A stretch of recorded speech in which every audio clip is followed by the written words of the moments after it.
Hello everybody. आज हम लोग फिर स्टार्ट करेंगे असाइनमेंट का second phase of problem. Last जो हमने OR का लेक्चर दिया था उसमें हमने एक बेसिक प्रॉब्लम करी थी असाइनमेंट की। आज हम थोड़ा सा एक स्टेप ऊपर जाके कुछ और चीज़ें उस प्रॉब्लम में जो आती हैं असाइनमेंट के प्रॉब्लम्स में उसको समझने की कोशिश करेंगे।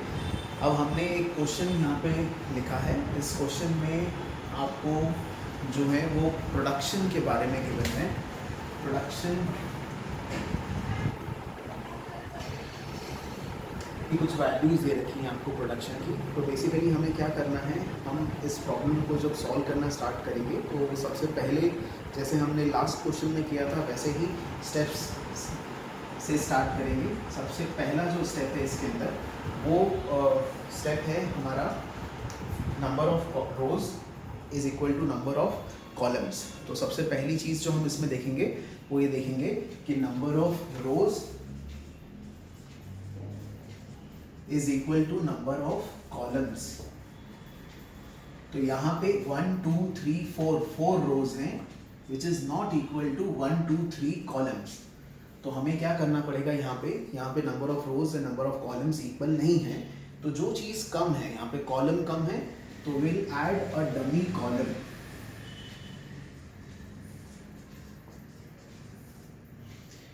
तो हम इसको फिर से बनाते हैं 1 2 3 4 A B C और D। हमने एक डमी कॉलम ऐड करा। जो वैल्यूज़ यहाँ पे दे रखी हैं ऊपर उसको हमने कॉपी करा 10 8 7 10 7 9 12 10 8 7 6 8। ये जो डमी कॉलम हमने बनाया है इसमें जो वैल्यूज़ आएंगी वो सारी ज़ीरो आएंगी। तो हमने सारी डमी कॉलम्स की जो वैल्यूज़ हैं वो ज़ीरो लिखा।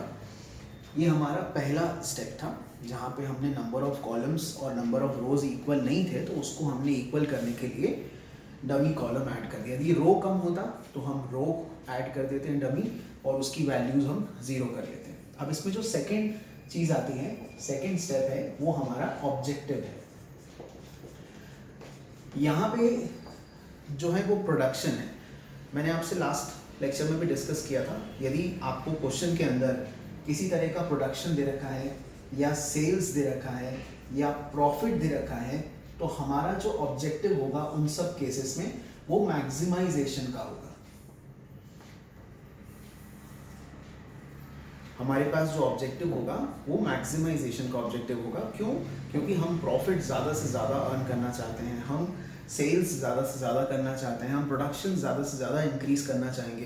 तो बेसिकली यदि यही चीज़ें हमको टाइम दे रखी हो, यदि हमको टाइम दिया हो या हमको कॉस्ट दिया हो या हमको डिस्टेंस दिया हो, इन सब केसेस में हमारा जो ऑब्जेक्टिव है वो मिनिमाइजेशन का होगा। क्योंकि यहाँ पे हम इसको मिनिमाइज करने की कोशिश करेंगे, कम से कम टाइम में, कम से कम कॉस्ट में, कम से कम डिस्टेंस में हम वो चीज़ कवर अप करने की कोशिश करेंगे। तो बेसिक हमारा कॉमन सेंस है कि कॉस्ट कम लगनी चाहिए, टाइम कम लगना चाहिए, प्रॉफिट ज़्यादा से ज़्यादा होना चाहिए, सेल्स ज़्यादा से ज़्यादा होनी चाहिए। तो सेल्स और प्रॉफिट के टाइम पे, प्रोडक्शन के टाइम पे ऑब्जेक्टिव जो है वो मैक्सिमाइजेशन का हो जाता है, लेकिन कॉस्ट डिस्टेंस के टाइम पे ये ऑब्जेक्टिव मिनिमाइजेशन का हो जाता है। जो लास्ट हमने प्रॉब्लम करी थी वो मिनिमाइजेशन की थी। इस क्वेश्चन में क्योंकि प्रोडक्शन दे रखा है तो हमारे पास जो ऑब्जेक्टिव है वो है मैक्सिमाइजेशन का। तो यहाँ पे जो ऑब्जेक्टिव आएगा वो मैक्सिमाइजेशन का ऑब्जेक्टिव आएगा। अब जब ये मैक्सिमाइजेशन का ऑब्जेक्टिव है तो हम इसको सॉल्व करने के लिए इसको कन्वर्ट कर लेंगे मिनिमाइजेशन में। हम इसको मैक्सिमाइजेशन से भी आगे सॉल्व कर सकते हैं, लेकिन फिर वो काफ़ी कन्फ्यूजन्स हो जाते हैं। क्योंकि एक ही स्टेप से हम चलें तो ज़्यादा बेटर है।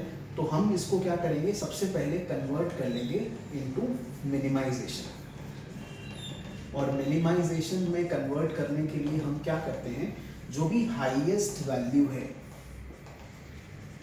इस पूरे क्वेश्चन में जो आपने डमी ऐड करने के बाद बनाया था, इस पूरे क्वेश्चन में जो सबसे हाईएस्ट वैल्यू है वो क्या है, ये 12। इस हाईएस्ट वैल्यू में से माइनस करेंगे ऑल अदर वैल्यूज। इस हाईएस्ट वैल्यू में से हम माइनस करेंगे बाकी सारी वैल्यूज को।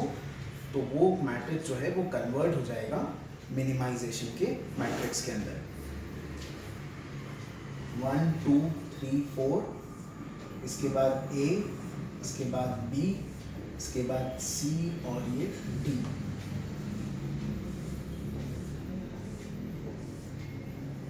अब ये जो हाईएस्ट वैल्यू थी 12, इस 12 में से हम बाकी सारी वैल्यूज माइनस करेंगे। 12 माइनस 10 तो 2, 12 minus 7 5, 12 minus 8, 12 minus 0 12, 12 minus 8, 12 minus 9, 12 minus 7, 12 minus 0, 12 minus 7 5, 12 minus 12 0, 12 minus 6, 12 minus 10, 12 minus 8। तो हमने अब इस पूरे मैट्रिक्स को कन्वर्ट कर लिया मिनिमाइजेशन में, हाईएस्ट वैल्यू में से बाकी सारी वैल्यूज़ को माइनस करके। अब ये प्रॉब्लम अब हम वैसे ही सॉल्व करेंगे जैसे हम लास्ट लेक्चर में हमने किया था असाइनमेंट के फर्स्ट लेक्चर में। अब जो नेक्स्ट स्टेप है हमारे पास वो है row minima. 1 2 3 4 A B C और D।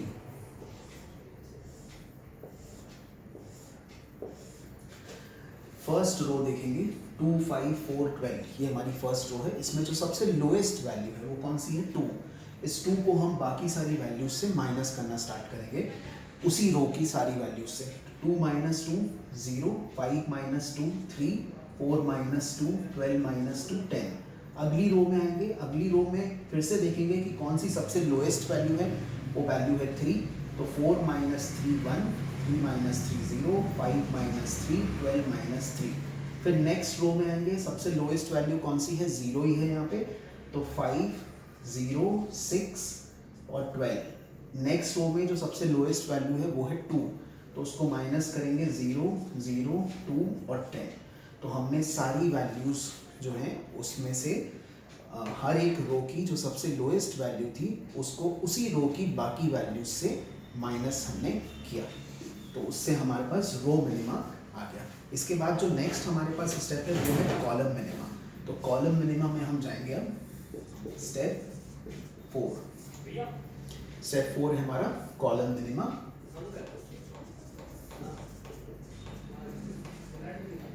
ये रो मिनिमा वाली सेल को हमें देखना है 1 2 3 4, उसके बाद A B C और D।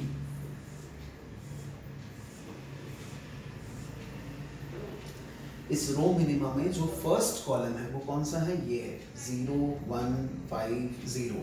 इस फर्स्ट कॉलम में सबसे लोएस्ट वैल्यू कौन सी है, 0 है।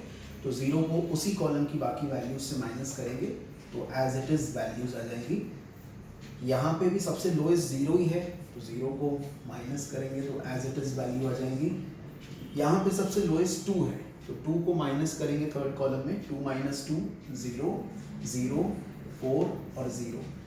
यहाँ पे सबसे लोएस्ट वैल्यू जो है वो है 9, और 9 को हम बाकी वैल्यूज से माइनस करना स्टार्ट करेंगे। तो 10 माइनस 9, 9 माइनस 9, 12 माइनस 9 और 10 माइनस 9। ये प्रॉब्लम आपको साथ साथ में कॉपी में भी करनी है। यदि हम सिर्फ देखेंगे तो शायद हम नहीं समझ पाएंगे उस अच्छे तरीके से, और शायद स्टेप्स हमें याद ना रह पाएँ, या स्टेप्स हम भूलने लग जाएँ या कंफ्यूज होने लग जाएँ।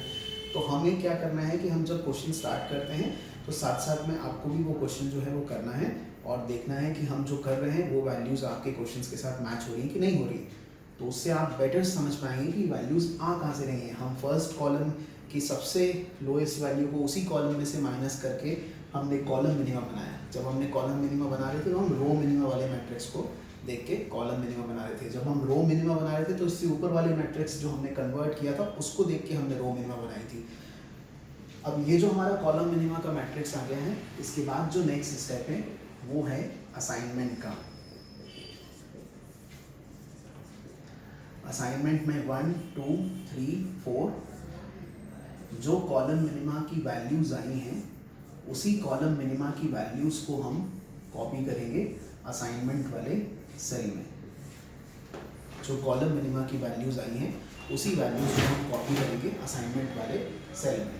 तो 0 150300000401031। असाइनमेंट कैसे करेंगे, लास्ट जो फर्स्ट लेक्चर था उसमें भी हमने समझा था, एक बार फिर से देख लेते हैं। हम असाइनमेंट जो करेंगे वो स्टार्ट करेंगे सबसे पहले फर्स्ट रो से। तो फर्स्ट रो में हमें असाइनमेंट करना है। फर्स्ट रो में कहाँ पे असाइनमेंट होगा, जहाँ पे एक सिंगल जीरो है वहाँ पे असाइनमेंट होगा। फर्स्ट रो में 2 जीरो हैं, तो हम अभी नेक्स्ट रो पे जाएंगे। नेक्स्ट रो में 3 जीरो हैं, फिर उसके बाद नेक्स्ट रो पे जाएंगे, यहाँ पे एक सिंगल जीरो है। तो सबसे पहले हम ये थर्ड रो में असाइनमेंट करेंगे, क्योंकि इस रो में हमें एक सिंगल जीरो मिल गया।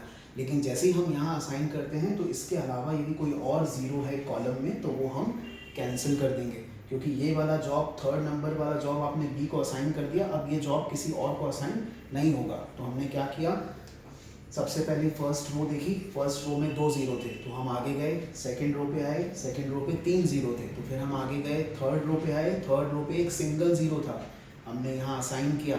असाइन करने के बाद हमने उस कॉलम में जो अदर जीरोस थे उसको कैंसिल कर दिया, जिससे कि अब ये वाला जॉब किसी और को असाइन ना हो पाए, क्योंकि हमें यहाँ पे एक सिंगल जीरो मिल गया था, इसलिए हमने यहाँ पे असाइनमेंट कर दिया।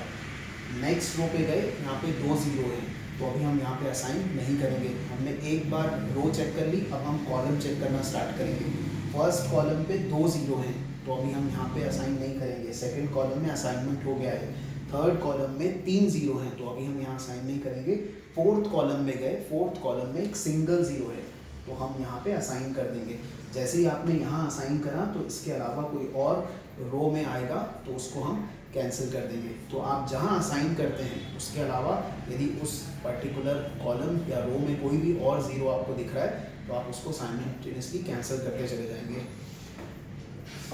अब हम एक बार रो चेक कर चुके हैं, एक बार कॉलम चेक कर चुके हैं, फिर से हम रो स्टार्ट करेंगे। देखिए ये चीज़ें तब हमें और बेटर समझ में आती है जब हम साथ साथ उसको करेंगे। जब हम यहाँ तक आके इसको स्टार्टिंग से करना शुरू करेंगे कि हाँ फर्स्ट रो में हमारी कॉपी में हमें दिखेगा कि ये 2 जीरो थे तो हमने असाइन नहीं करा। सेकंड में हम जाएंगे 3 जीरो हैं तो 3 जीरो में असाइन नहीं हुआ। फोर्थ में एक सिंगल जीरो था तो हमने असाइन करा, तो उसके अलावा जो कॉलम में जीरो थे वो हमने कैंसिल करे। फिफ्थ में गए तो 2 जीरो थे तो हमने वहाँ असाइन नहीं करा। कॉलम चेक करना शुरू करा, फर्स्ट कॉलम में 2 जीरो थे, असाइन नहीं करा। सेकंड में असाइनमेंट हो चुका था। थर्ड में 3 जीरोस थे। फोर्थ में एक सिंगल जीरो था तो हमने असाइन करा, तो जैसे ही असाइन किया तो हमें पता लगा कि इसके सामने और एक जीरो है, उसको हमने कैंसिल कर दिया। तो हमारी कॉपी में करते समय हमें और बेटर क्लियर होगा ये कि हम कर क्या रहे हैं इसके अंदर। अब एक बार रो और एक बार कॉलम चेक करने के बाद हम फिर से देखेंगे रो से कि रो में कितने जीरो हैं। फर्स्ट रो में 2 जीरो हैं, सेकंड में हो गया असाइनमेंट, थर्ड में हो गया, फोर्थ में 2 जीरो हैं। फिर एक बार कॉलम देखेंगे, हम एक बार रो देख रहे हैं फिर कॉलम देख रहे हैं। अब हम रो में भी चेक कर लिया, कॉलम भी देख लिया। फर्स्ट कॉलम में 2 जीरो हैं, सेकंड में हो गया, थर्ड में 2 जीरो हैं। अब हमें चाहे आप रो देख लें चाहे आप कॉलम देख लें, आपको दोनों रो में 2 जीरो दिख रहे हैं, दोनों कॉलम्स में 2 जीरो दिख रहे हैं, सिंगल जीरो आपको नहीं मिल रहा है। ये सॉल्यूशन होता है मल्टीपल सॉल्यूशन केस। अब हम क्या करेंगे, इसका एक अल्टरनेटिव सॉल्यूशन और बनाएंगे। इसी का हम एक अल्टरनेटिव सॉल्यूशन और बनाएंगे। सेम इसी मैट्रिक्स को कॉपी करते हैं, ए बी सी और डी।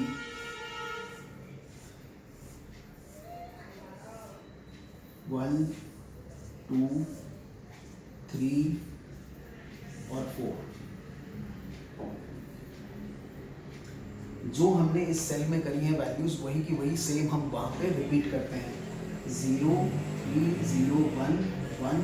ये जो कैंसिल जीरो है इसको कैंसिल कर दिया, एज इट इज़ हम कॉपी कर रहे हैं। 5 ये असाइन करी हुई वैल्यूज हैं। 3, 0 ये दोनों कैंसिल हो गया। 0, 1 हमने इसका बिल्कुल एक डुप्लीकेट बना दिया। अब यहाँ पे देखेंगे फर्स्ट रो में हमारे पास 2 जीरो थे। इस 2 जीरो में हमारे पास इस फर्स्ट जीरो पे हमने यहाँ पे असाइन करा इस वाले मैट्रिक्स में, और सेकंड वाले मैट्रिक्स में हमने उस तरफ सी में असाइन करा। इस तरफ हमने ए पे असाइन करा, वहाँ पे हमने सी पे असाइन करा। दोनों ऑप्शन थे तो एक ऑप्शन हमने यहाँ पे ले लिया, दूसरा ऑप्शन हमने वहाँ पे ले लिया। जब हमने यहाँ पे ए में असाइन करा तो इसके अलावा जो भी कॉलम या रो में जीरो हैं, जैसे ये वाला जीरो और ये जीरो, ये हमने कैंसिल कर दिया। तो आखिरी में हमारे पास एक सिंगल जीरो बचा, वहाँ पे असाइन हो गया। जब हमने सी पे असाइन करा था तो सी में जो सामने ज़ीरो है ए में उसको हम कैंसिल कर देते हैं, सी के नीचे जो ज़ीरो है उसको कैंसिल कर देते हैं। अब हमारे पास एक सिंगल ज़ीरो बचा जो हमने ए में असाइन करा। तो हमने एक डुप्लीकेट बनाया। पहली रो में हमारे पास दो ऑप्शंस थे, एक में हमने ए में असाइन करा, दूसरे में हमने सी में असाइन करा। जब ए में असाइन करा तो उसके जो भी रिस्पेक्टिव कॉलम या रो में और ज़ीरो थे उसको कैंसिल कर दिया, तो लास्ट में हमारे पास एक ज़ीरो बचा, उसको हमने असाइन कर दिया। वैसे ही हमने जब सी पे असाइन किया था तो उसमें रिस्पेक्टिव जो रो और कॉलम में ज़ीरो था उसको कैंसिल कर दिया, और फाइनली जो एक ज़ीरो बचा था वो हमने लिख दिया। अब ये सॉल्यूशन मल्टीपल सॉल्यूशन केस है, हमारे पास दो सॉल्यूशन आ गए। ऐसे आपको दो भी आ सकते हैं, दो से ज़्यादा भी आ सकते हैं, हो सकता है इसमें भी यही प्रॉब्लम हमें और आगे भी ले जा सकती थी, जो हम फर्दर क्लास में समझेंगे। फिलहाल ये मल्टीपल सॉल्यूशन में आया तो हमने मल्टीपल सॉल्यूशन इसका बनाया, दो सॉल्यूशन इसके निकले। हम दोनों सॉल्यूशन के नेक्स्ट स्टेप में सॉल्यूशन निकालेंगे। यहाँ पे 1 2 3 4 और इसमें भी 1 2 3 4। यहाँ पे फर्स्ट का असाइनमेंट ए पे हुआ, सेकंड का असाइनमेंट डी पे हुआ, थर्ड का असाइनमेंट बी पे हुआ, फोर्थ का असाइनमेंट सी पे हुआ। इस वाले सेल में फर्स्ट का असाइनमेंट सी, 2 का असाइनमेंट डी, 3 का असाइनमेंट बी और 4 का असाइनमेंट ए। हमने इसकी वैल्यू देखनी है। जो हमारे पास मैट्रिक्स हमने बनाया था 4x4 का, जिसमें हमने डमी ऐड करी थी, उसमें से हम ये वैल्यूज़ लेंगे। फर्स्ट के ए की वैल्यू यहाँ पे है 10, सेकेंड के डी की वैल्यू है 0, थर्ड के बी की वैल्यू है 12 और फोर्थ के सी की वैल्यू है 8। इसका टोटल करा ये 30 आया। वैसे ही हम सेकेंड वाले सेल का वैल्यू कैलकुलेट करेंगे। सेकेंड वाले सेल में वैल्यू फर्स्ट का सी, तो इसी सेल से जहाँ पे आपने 4x4 का ये कंप्लीट किया था, इसी सेल से हम इसकी वैल्यूज़ बनाना स्टार्ट करेंगे। और फर्स्ट की वैल्यू आ रही है सी पे 8, फिर उसके बाद सेकेंड और डी की वैल्यू 0, थर्ड और बी की वैल्यू 12 और उसके बाद फोर्थ के ए की वैल्यू 10। तो इस तरफ भी आप टोटल करेंगे तो आपका सॉल्यूशन आया 30। तो हमने ये जो सॉल्यूशन निकाला वो हमने जहाँ 4x4 का मैट्रिक्स बनाया था उससे हमने सॉल्यूशन कैलकुलेट करा, और मल्टीपल सॉल्यूशन निकले थे, लेकिन उसका अल्टीमेट जो आंसर है वो सेम आएगा, वैल्यूज़ जो है वो सेम आएगी हमेशा। जब भी सॉल्यूशन मल्टीपल्स निकलेंगे आपके असाइनमेंट अलग अलग जगह पे हो सकते हैं, लेकिन अल्टीमेटली जो उसके आंसर्स आएंगे वो सेम ही आएंगे। तो इस क्वेश्चन में हमने 3 चीज़ें समझी। पहली चीज़ तो ये समझी कि जब नंबर ऑफ रोज और कॉलम पहली स्टेप में इक्वल नहीं होते हैं तो हम क्या करते हैं, हम एक डमी ऐड करते हैं, डमी रो या डमी कॉलम, जो भी कम है वो हम ऐड कर देते हैं। दूसरी चीज़ हमने ये समझी कि यदि क्वेश्चन में ऑब्जेक्टिव मैक्सिमाइजेशन का आता है, और वो ऑब्जेक्टिव मैक्सिमाइजेशन का कब आएगा, जब हम किसी भी तरह का प्रोडक्शन या सेल्स या प्रॉफिट की बात कर रहे हैं तो मैक्सिमाइजेशन का क्वेश्चन आएगा। और मैक्सिमाइजेशन का क्वेश्चन आएगा तो उस केस में हमको उसको मिनिमाइजेशन में कन्वर्ट करना है। कन्वर्ट करने का तरीका क्या है कि जो भी उस सेल में सबसे बड़ी वैल्यू है उस वैल्यू से बाकी सारी वैल्यूज़ को आप माइनस करेंगे तो वो कन्वर्ट हो जाएगा। जो भी सबसे हाईएस्ट वैल्यू है डमी जिसमें आपने ऐड करा था, उसमें उस highest value minus all other values, उस सेल की बाकी सारी वैल्यूज से माइनस करके आप कैलकुलेट करके उसको मिनिमम में कन्वर्ट कर सकते हैं। मिनिमम में कन्वर्ट होने के बाद फिर वही प्रोसेस है, रो मिनिमा, कॉलम मिनिमा। हर रो में से उसकी मिनिमम वैल्यू को माइनस करिए उस रो में से, कॉलम मिनिमा में हर कॉलम में से जो लोएस्ट वैल्यू है उसको माइनस करिए। जब आप कॉलम मिनिमा बना रहे हैं तो रो मिनिमा वाले मैट्रिक्स में से हैं आप वैल्यूज़ लेंगे। कॉलम मिनिमा के बाद आप असाइनमेंट करेंगे। असाइनमेंट में यदि कोई ऐसी एक स्टेज आ गई जहाँ पे आपके पास एक रो में सिंगल ज़ीरो नहीं मिल रहा है या एक कॉलम में सिंगल ज़ीरो नहीं मिल रहा है, तो ऐसी स्टेज पे फिर आपको मल्टीपल सॉल्यूशन के केस करने पड़ेंगे। आपको उसका एक डुप्लीकेट बनाना पड़ेगा। जो आपके पास दो ऑप्शंस हैं उसमें से पहले ऑप्शंस में आपको पहले इस मैट्रिक्स में असाइन करना है, दूसरे ऑप्शन में दूसरे मैट्रिक्स को असाइन करना है, और उस तरह से आपको प्रोसीड करना है। एक बार रिवाइज़ करिएगा इसको तो आप बेटर समझ पाएंगे। जो फर्स्ट वाला मेरा क्वेश्चन था लेक्चर का उसको आप रिवाइज़ करिएगा। जो ये वाला क्वेश्चन आपने देखा है इसको एक बार रिवाइज़ करिएगा। स्टेप बाय स्टेप सॉल्व करने की कोशिश करिए। जैसे जैसे आप सॉल्व करेंगे और उसको रिवाइज़ करेंगे आपको ये स्टेप समझ में आएगी। कोई भी यदि डाउट आता है, किसी भी तरह का प्रॉब्लम आता है तो आप मुझे कमेंट करके बता सकते हैं। कोई भी दिक्कत आती है इसमें, नेक्स्ट लेक्चर में हम और different type of assignment problems जो हैं उसको हम डिस्कस करेंगे। आज के लिए इतना ही, ठीक है। अपना ध्यान रखिएगा। Thank you very much.